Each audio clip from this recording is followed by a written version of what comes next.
안녕하세요. 맥킨의 지혜투자클럽입니다. 셀트리온의 레키로나를 내일 25일부터는 전국 생활치료센터에서도 맞으실 수 있습니다. 이 부분 한번 살펴보도록 하겠습니다. 자, 오늘 11시 이후에 이제 속보로 나와졌죠. 셀트리온 레키로나 관련해서 손영래 중앙사고 수습본부 사회전략반장이 정례 브리핑에서요.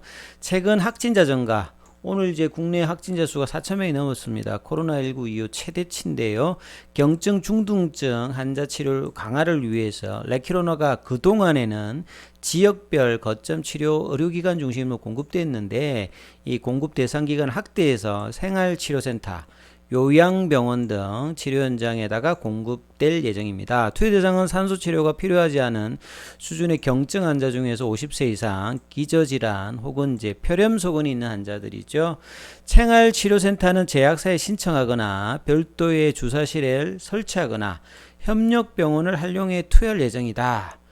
자, 이 내용들을 보면 이제 몇 달 전부터 계속 이제 전원미 교수라든지 실제 의료진들에서 레키로나가 투여해 보니까 부작용도 없고 효과가 좋은데 왜 안 하느냐. 그리고 11월 1일부터 위드 코로나로 정책 전환을 했을 때 의료진의 어떤 부담을 경감하기 위해서 항체 치료제를 적극적으로 미국에서 하듯이 해야 된다라고 끊임없이 주장했던 내용과 비슷합니다. 결국은 뭐냐면 할 수 있는데도 안 했던 정부의 실책이죠. 사실은 이렇게 확진자가 증가하고 위중증 환자가 증가했을 때 해야 되는 상황이 아니었다는 것입니다. 그래서 셀트리온 어떤 관계자가 매경헬스하고의 통화를 통해서 보면 이제 좀 더 이제 레키로나를 확대 공급할 수 있는 어이라고 이제 이 부분을 이야기하는데요. 물량은 충분하죠. 예, 국내에서 사용할 수 있는 10만 분 했는데 지금 뭐 2만 분 조금 이제 넘는 어떤 정도만 투여를 했지 않습니까?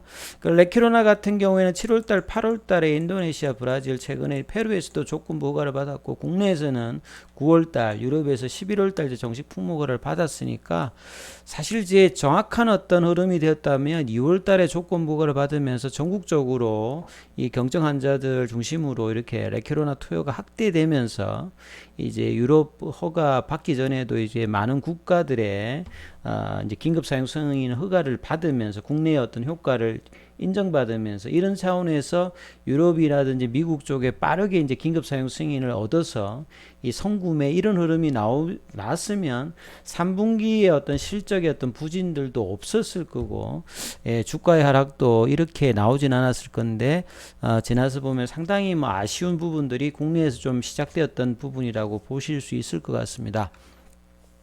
그리고 보시게 되면 지금 이제 코로나 신규 위중증 환자 수가요. 최근에 이제 위드 코로나 이후에 1일 이후부터 지금 이제 뭐 4천 명이 넘었죠.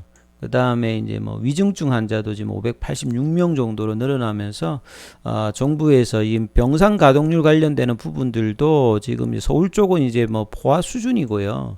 이 비상계획 가동 기준 75%에 바짝 다가가기 때문에 이 상태로 뭐 있어가 될 일이 아닙니다. 그래서 뭐 부스트샷 관련되는 부분 단축하는 것으로 백신 가지고 지금 이 부분 할 수 없기 때문에 적극적인 어떤 치료제와 의료진들의 요구들을 가감하게 지금 이제 어느 정도 이제 수긍하는 어떤 분위기인 것 같습니다. 그래서 겨울철 되면 이제 신규 확진자가 더 늘어나고 위중증 환자가 사망자가 더 늘어나는 이제 트리플 위기다. 이건 국내뿐만 아니라 전 세계가 지금 있는 상황이니까 뭐 백신뿐만 아니라 치료제의 어떤 적극적인 활용들이 계속 나와야 되는 어떤 상황이라고 보셔야 되는 거겠죠.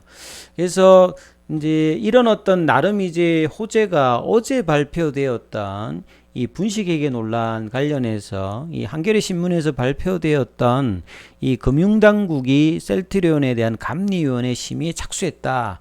이 어떤 기사들로 또 이렇게 잠재워지는, 그러니까 최근에 어떤 셀트리온의 주가 흐름 보면 호재는 단기에 어떤 끝나버리면서 뭐 바로 이어 나오는 악재 아니면 수급 논란으로 또 빠져버리는 이런 어떤 이제 악순환들을 계속 반복하고 있는데요.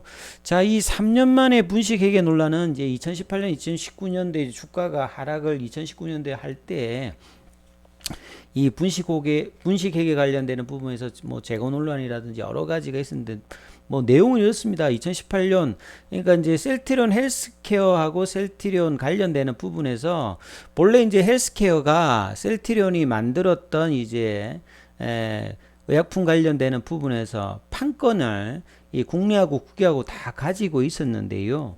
헬스케어가 이제 국내 판권을 셀트리온에 팝니다. 그래서 그 판 부분에 대해서 헬스케어가 그 부분에 대해서 영업이익으로 잡느냐, 영업의 이익으로 잡느냐. 그래서 이제 거론했던 부분은 영업의 이익으로 잡아야 되는데 왜 영업이익으로 잡았느냐, 이게 논란의 뭐 핵심이죠. 그래서 영업의 수익으로 반영했어야 되는데 왜 영업이익으로 잡았느냐, 이 부분에 대한 어떤 그 부분이라고 보시면 되겠거든요. 그래서 이제 뭐 한겨레 같은 경우에는 금융당국이 국내 판권 판매에 따라서 매출 가닥 예상 문제에 대해서 허위라는 점을 입증하지 못했다. 그리고 헬스케어와 셀트리온 제약이 재고 손실을 축소해 가지고 장부에 반영한 정황을 확인했다. 약품 재고의 가치 하락을 재무제표에 축소 반영했다는 게 금감원의 감리 결과다. 왜 잘 있다가 이런 부분들을 최근에 이 시점에서 이 언론이 했고, 이제 이 나왔을 때 이제 대차 잔고가 제법 확 늘었거든요.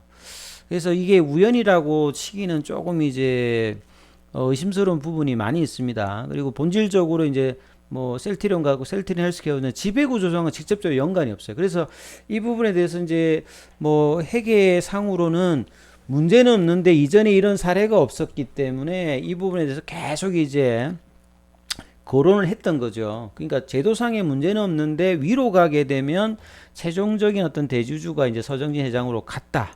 그래서 본래는 이제 같은 어떤 회사의 내부 거래 형태로 돼야 될 부분들이 지금 이렇게 나눠져 있는 어떤 아주 독특한 어떤 구조를 갖다. 이 부분들은 과거 이제 셀트리온이 개발 시에 어떤 리스크를 분산하기 위해서 이렇게 했다라는 것들이 이제 서준 회장이 이야기했는데, 자, 이런 부분들이 이제 2018년도에 있었던 부분인데요. 금융위원회에서는 현재 관련 사안에 대해서 감리 절차가 진행 중이고요. 계속 진행 중인 상태입니다. 그래서 일부 기사 내용은 사실과 다르다, 이렇게 이야기를 했고요. 셀트리온 같은 경우에도 큰 문제가 없을 것이다 입장을 내용을 내었죠. 그래서 분식의 의혹에서 충분히 소명 가능하다.